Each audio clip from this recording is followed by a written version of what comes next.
Parfois, on choisit. Parfois, c'est l'autre. Parfois, on s'y attend. Et d'autres fois, elle est soudaine.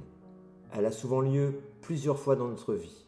Et lorsqu'elle arrive, alors que nous sommes parents, elle prend une autre dimension, une autre proportion. Elle est synonyme de fin, d'échec, d'abandon. Ce rêve de voir nos enfants grandir dans une famille soudée par des liens d'amour si forts qu'aucune épreuve ne pourra les briser, ce rêve prend fin. Et c'est souvent tout un monde qui s'écroule. Notre monde, notre famille, nos aspirations, nos rêves, notre vie. La peur gagne alors du terrain. La peur d'être seul face à sa vie, face à ses enfants, face à ses factures, face à ses difficultés. La peur de ne pas être assez, de ne pas y arriver. La peur de ne pas être aimé. La rupture est vécue comme un deuil. Pour notre cerveau primitif, elle est synonyme de mort. Et comme pour le deuil, il nous faut emprunter un chemin. D'abord, c'est le choc, et on comprend mal ce qui arrive. C'est un tel tourbillon d'émotions qu'on s'y noie en passant par tous les états. Ensuite, c'est le déni. La situation est tellement difficile à accepter qu'on refuse de voir la réalité en face. Puis vint la colère, et on ressent beaucoup d'injustice.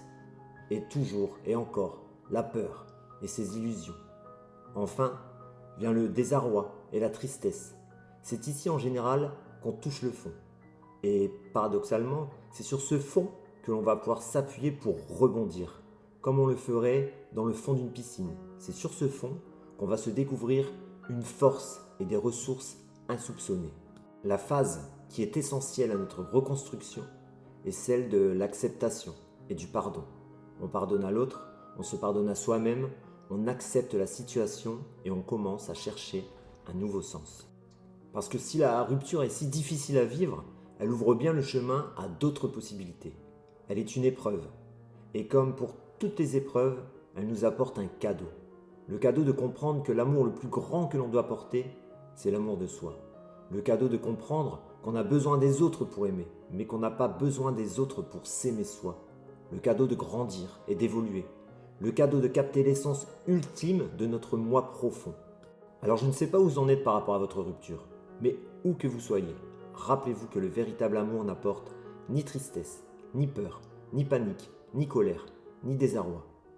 Vous avez peut-être l'impression de chercher le véritable amour depuis toujours, alors que depuis toujours, le véritable amour est en vous.